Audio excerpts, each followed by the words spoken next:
Spawning in the bottom, we have playing for Team Dignitas. It is the green Zerg player, Tefel.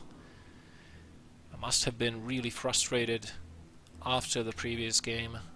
And in the top, we have playing for SC2IWL. It is Sjaak, the young prodigy from Netherlands, only 15 years old.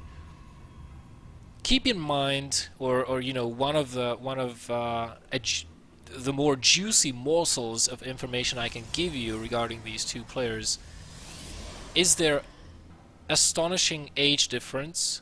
Sjaak, playing like a god at only 15 years of age. Tefel is 26.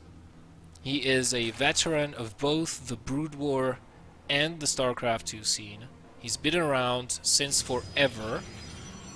And Sjaak, you know, he's playing pretty well versus Tefel. Things have been a little bit shaky, but Sjaak equalizing the series, which brings us to a best-of-1 format. And, you know, Sjaak, he is no Naniwa. He will not go for something really wonky like a one-base all-in, proxy gate or something like that.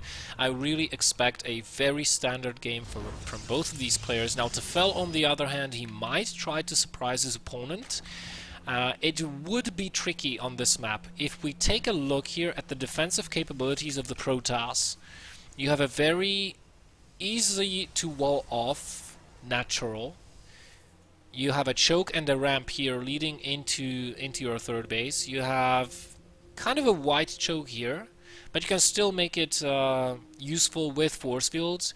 You have rocks here which you can break down, and if you don't, you also have force fields you can use here. You can wall off very nicely with gateways and cannons here, and then take your fourth base down here once you are well established and you have a good enough army. So, you know, this map is very good for defensive play.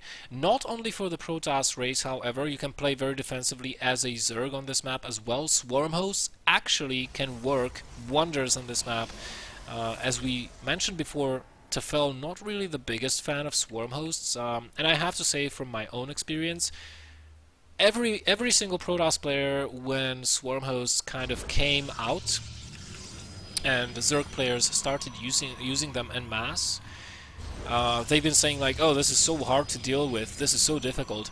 I can tell you from experience, I mean, I'm not a very good Zerg player yet, but I can already see, just by watching the games and trying to play swarm hosts, that you really have to know what you're doing. It's not like just this magical unit that you get out and it takes care of all your troubles. No, you have to know when and where to position them, where to rally the locust, when to pull back, and most importantly, when to build the swarm host. You can't just go 2-base swarm host, you'll die. And even on 3 bases, you have to figure out the most opportune time when you can start producing them, because swarm hosts, they need support. They're like colossus. If they don't have support, you're never gonna get to those high enough numbers to make them sort of, you know, very difficult to challenge. Sjaak getting 3 additional gates here. They should be finishing just as the gateway is about to finish, and that should line up with the speed. Tefel playing 2 bases for the time being. He's looking to take a third, though, and he does so at the 6-minute mark. Sjaak again moving out with his probe. Let's see, where are you going, Mr. Probe? Yeah, it's going down here to the possible third base location. Some Zerg players actually prefer to take this one instead of this one. Sjaak already has a pylon down here. He's going to be building another one here. And he's moving out with just 2 sentries. This will be a very quick attack by Sjaak. Tefel this time around, as the speed finishes, he's moving across the map. He's not going to wait around, and this could be a mistake from Tefel, as we do have offensive warpins coming in. Sjaak has to watch his... Oh, it's actually walled off, so no force fields necessary. Tefel would be smart to start pulling back his units, actually. He sees the probe here, and his overlord gets taken down as well, so he knows he needs to defend. These sentries need to hug the wall. The pylon is finishing. Tefel will be in a lot of trouble here. Again, he will need to buy time for those roaches to show up. As long as this pylon stays alive, though, and Tefel is looking to take that down as soon as he can. Well, the third base might go down before the roaches arrive, actually. If Sjaak would just force field around his units and try to focus that down. No, he does not choose to do that. The sentries are in a very good defensive spot, however. He does get the queen finally, but no force fields are available, so this will make the attack somewhat limited for Sjaak. He is getting a forge and a robo behind this, so that's good on him. He's going to follow this up with maybe a third base. Probably a third base. He could follow this up with an Immortal Sentry all-in, but that would hit so late. And it's an observer coming out of the robo facility, so chances are this is going to be for the third base. Still has enough sentries. No sentries died in that attack, I don't believe. Only 3 zealots, and that's a pretty good trade. As we can see by the resources lost, killing almost 30 lings just for 3 zealots. Zealots imba, dude. Zealots are just so broken. They should be removed from the game, and David Kim should balance them. Just kidding. Just kidding. Just Sjaak being very cost-effective with his units. Nice scouting with the hallucination as well. He sees the Hydroden. He knows what is coming his way. He knows he does not need to build Immortals necessarily. He can go straight into Colossus, and we can see the Robo-Dem being thrown down. Tefel still not finding this pylon in the lower location. Maybe he thinks this pylon here was all there was to it. And surprisingly enough, Sjaak did not build a secondary pylon over on the right-hand side. He's going for another attack here. I really like this tactic that Sjaak is employing here in this game right now, because he's constantly on the offensive, and he still has the Mothership Core with him, with enough energy for a recall. So every time he makes units, his army gets stronger and stronger and stronger. He forces Tefel to make units as well, and prevents him from attacking as aggressively, attacking Sjaak most of all, and droning as hard as he would like. The force fields are going to keep this army safe, or should, at least for the time being. And when Sjaak sees that things are not going according to plan, he just recalls out, follows up with another attack. Looks like he won't be taking a third base after all. Once these Immortals take down that pylon, he can go for another attack. I think one recall and then a subsequent attack when he has enough Colossus will follow here.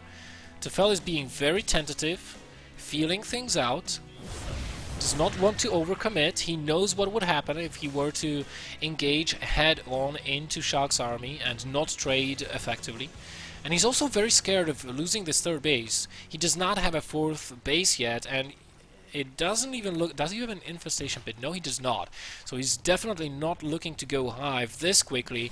And this might work for Sjaak. He's taking down the pylon, he's waiting for the second Colossus to come out, and he'll go on the offensive. Tefel's only chance right now is to engage Sjaak somewhat close to this base, delay this attack, so that he can get a better composition and more army size, more of an army size.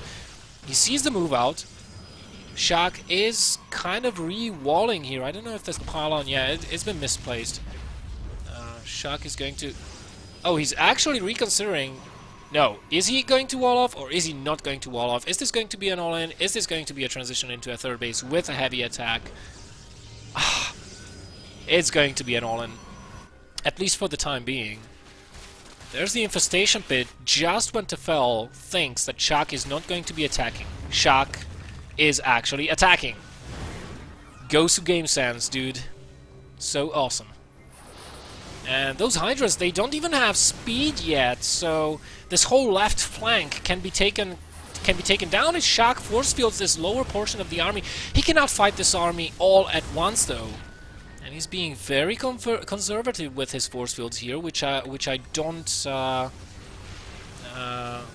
going to have anything against. Again, 2 sets of force fields, just to make Tefel back off. He needs another round of warping. Has to be careful about the warpism, though. The Hydras are trying to engage here.